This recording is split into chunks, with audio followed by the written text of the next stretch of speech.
Hi, I'm Gary Ryan and welcome to another episode of the Beyond Being Good video series. This episode is titled The 10 Characteristics of Servant Leadership. So let's get straight into it. What are the 10 characteristics of servant leadership? The first one is listening. This is taking listening to another level. It's really about deeply understanding your own voice, what's going on in your own head at all times, and really being prepared to understand the perspective and view of others, particularly those people that you're serving, the people that report to you, to deeply try to understand where they're coming from. It's more about understanding through listening than it is through just hearing the words through listening. So you listen to understand as a servant leader, not just to hear. So there's a big difference between the two. It's about trying to understand where they come from, which relates to the second of the 10 characteristics, which is empathy. It's absolutely critical that you have empathy for the people that you're leading. You understand what's going on in their life. It does matter. They're whole human beings. They're not just someone that you've got between 9 and 5 through the day. There's someone that brings their whole spirit to the workplace. And if you have empathy, you'll understand what's going on in their life. Now, it's not about enabling the workplace to be so that they can do whatever they like in their private life and not have to worry about what goes on in the workplace. Empathy doesn't mean that. It's about finding ways within the parameters of your organisation, through your flexibility programs, etc., to be able to fully engage with people, having an understanding of what's going on in their life and where they're coming from. The third characteristic is healing, something that you might find strange. Organisational life is a place where both you as a leader and the people that you're leading can suffer from time to time. You can experience pain. We've all been there, no doubt. So a servant leader is aware of that, and it's aware about healing both themselves. So sometimes it might be healing a relationship. It might be healing your department's relationship with another department's relationship. And understanding, again, through empathy and listening, so these characteristics start to get intertwined, exactly what's going on with the other people in the organisation.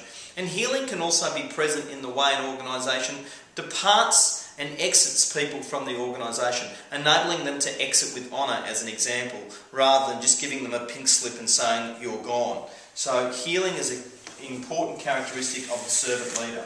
Having awareness.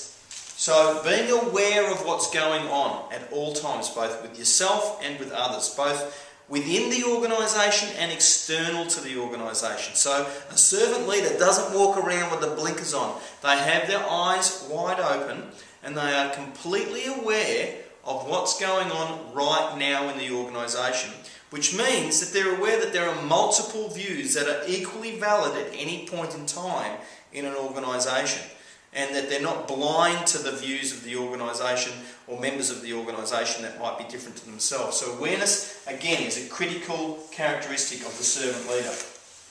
A servant leader is able to persuade, consciously persuade. That's not coerce. This is not coerce. Coerce means when you effectively fool people into doing things, or you threaten them into behaving certain ways to get your own way.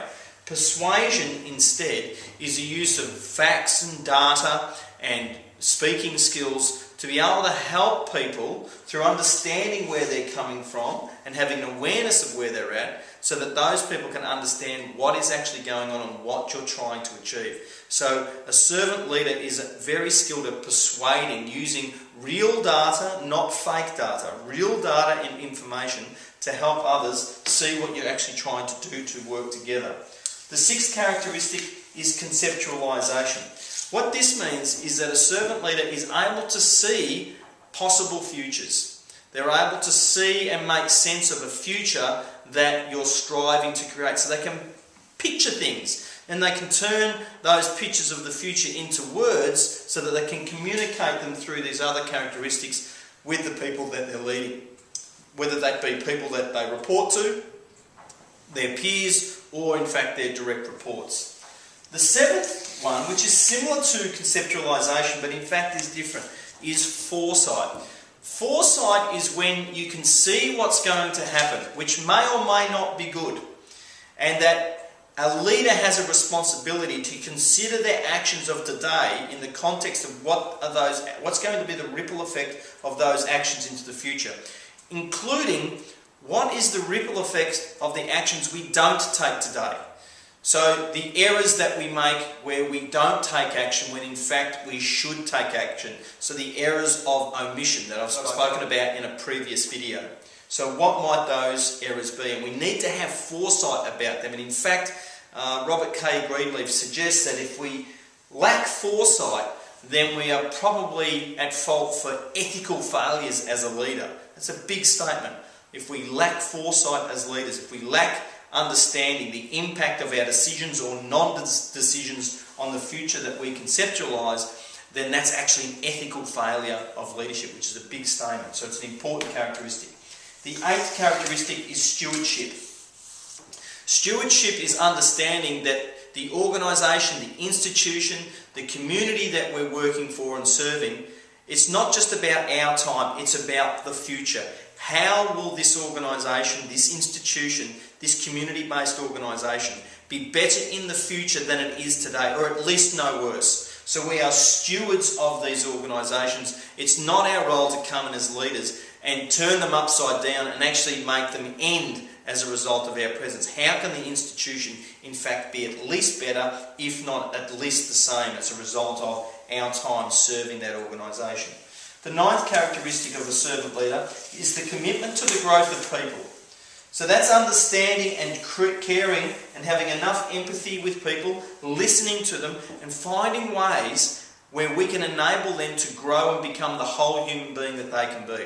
Which means that they're able to maybe move through the organisation, or sometimes it might mean, as a result of the size of our organisation, that people move away from our organisation but still will have an empathy and a connection to our organisation going into the future. So we care about fellow human beings enough that we understand they have a right to grow and develop as human beings to fulfil their full talents. And we facilitate ways to make that happen as a servant leader within whatever capacity we have. And the final characteristic, the 10th characteristic, is about building community. And you can see that all of these 10 characteristics are about building community within your organisation, how your organisation interacts with its broader community, and so on and so forth. It's about that fundamental building block of creating community, sustaining community, and helping people have that sense of belonging, which we know is critical for human beings to have a sense of belonging to the organisation or the communities within which we belong. So there you have it, the 10 characteristics of a servant leader. I really encourage you to consider adding servant leadership into your suite of skills as a leader, and I look forward to working with you next time.